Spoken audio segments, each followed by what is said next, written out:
Está con nosotros para compartir este espacio Daniel García. Él es experto en temas internacionales, experto en geopolítica. Tiene una acostumbrada sesión en nuestro espacio, pero hoy por la diversidad de los temas internacionales y la importancia de lo mismo, vamos a compartir el programa en una pequeña así como entrevista. Daniel, ¿cómo estás? Buenos días, ¿cómo está? Mira, empezando de una vez, pues son varios temas que quiero abordar contigo en el día de hoy. Ese atentado al primer ministro de Eslovaquia, Robert Fico. ¿Cuáles son las implicaciones y de dónde viene este atentado? No muy, son cosas como que no se dan con esa frecuencia, sobre todo en esa parte de Europa. Exacto. Esto es más bien el resultado de la explosión, de la contradicción que se está dando entre el mundo multipolar y el mundo hegemónico dirigido por Estados Unidos, la OTAN, etc. La gran preocupación que genera este atentado es que da a entrever la desesperación en que se encuentran las élites corporativas, Estados Unidos, la OTAN, que requieren intervenir desde este método para resolver el problema, las contradicciones que se dan entre los ministros o presidentes contestatarios a la situación que se da en el hegemonismo mundial. ¿Cuáles eran las posiciones de él? Mira, Fico estaba ya acostumbrado a criticar duramente la situación de la guerra de Ucrania, el armamentismo europeo, los gastos que él consideró superfluos y innecesarios para Europa. Parte de Europa. Porque son inversiones que se le sacan a los servicios sociales de la población europea para dedicarlo a un problema de guerra.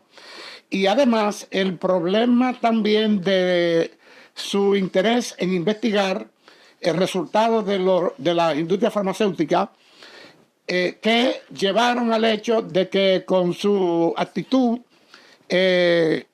resolvieran hacer de él un individuo realmente dar un ejemplo con él, más bien. Dar un ejemplo con él. Para silenciar otras voces. Por ejemplo, el primer ministro de Hungría o el de Serbia, que son los presidentes más contestatarios que tiene ahora mismo Europa. Mira, vamos a pasar ahí mismo con el tema del accidente aéreo del presidente de Irán, Ebrahim Raisi. ¿Qué pudo haber pasado? ¿Por qué esto es como tan misterioso? Y hasta que no se concluyan las investigaciones, nadie se atreve a decir qué fue lo que realmente pasó, cómo es posible que no se tomaran medidas de lugar para evitar, primero, el riesgo que podía haber tenido esa misión que se desplazaba en una zona de Irán, ¿verdad? Que quizá un poquito complicada, pero ¿qué pudo haber ocasionado? ¿Fue un accidente? ¿Pudo haber sido esto una conspiración? Porque hay todavía, está como enrarecido todo esto de la muerte del presidente de Irán. La situación es muy complicada porque el presidente Raisi asumió el liderazgo de los BRICS, de la multipolaridad y de la Organización de Cooperación de Shanghái en esta zona, independientemente del problema del soporte iraní a los grupos de la resistencia contra Israel.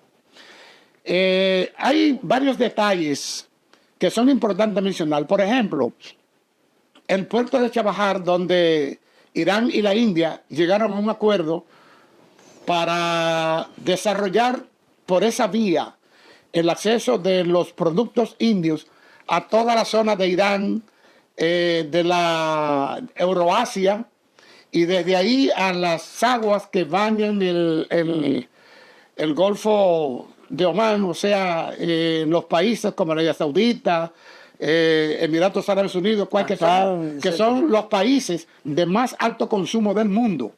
Entonces, India le interesa llegar a ese mercado y desde el puerto de Chabahar le sería fácil introducirse por ahí, y esto implicó una situación muy irritante para Estados Unidos porque, primero, la India fortalecía la economía de Irán con esto, contestando negativamente a las pretensiones de Estados Unidos de ahogar económicamente a Irán.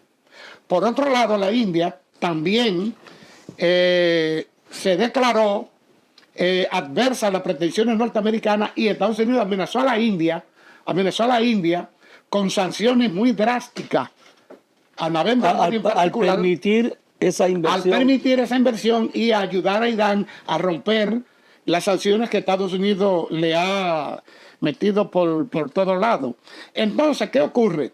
Que también Raisi asumió el rol de representar al multilateralismo con esa alianza tan estrecha con Rusia y con China.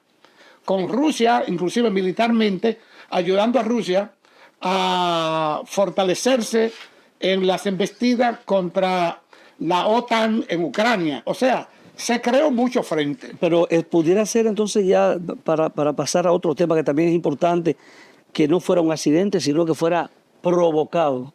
¿Se podría decir o hay que esperar la investigación? La situación es que Irán realizó una acción que fue bombardear a Israel por primera vez, no lo había hecho antes, practicando lo que se llama una estrategia de disuasión contestataria a Israel por la muerte del consulado, del cónsul en las embajadas de Irán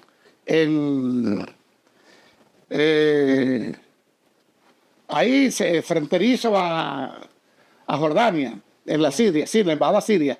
Y eso irritó mucho a Estados Unidos y a Israel, a pesar de que ese bombardeo lo hizo consensuando con Estados Unidos y con el mismo Israel, de tal manera que fuera una contestación para mantener el prestigio y la imagen regional de Irán, sin afectar grandemente a Israel supuestamente. Pero el caso es que eso cayó muy mal en Israel. Recuerden que se denunció el hecho de que Israel intentó lanzar una bomba atómica contra Irán.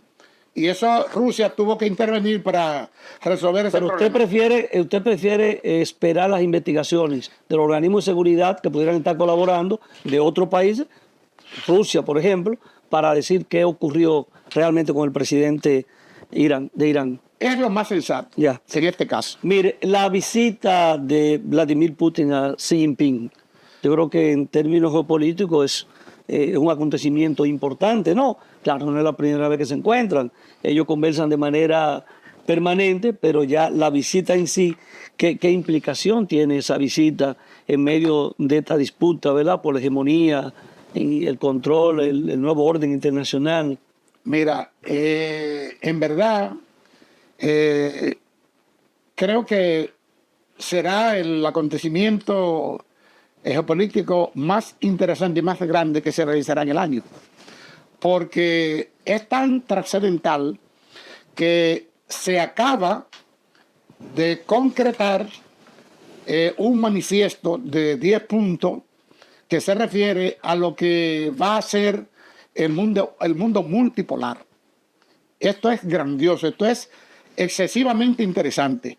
¿Por qué? Porque aquí están las reglas que se van a seguir, que se va a seguir en la gran conferencia de Kazán, Rusia, donde se van a reunir los BRICS y los más, los últimos que se incorporan. Los que se incorporan a los BRICS. Ajá. Y además, concierne al hecho de que aquí Rusia y China se ponen completamente de acuerdo para resolver las limitaciones que le impone Estados Unidos dentro de las sanciones y ese tipo de cosas por la confrontación que hace China y Rusia a Estados Unidos. Y además un respaldo completo, sin fisura, que le da China a Rusia en el asunto del enfrentamiento con la OTAN en Ucrania.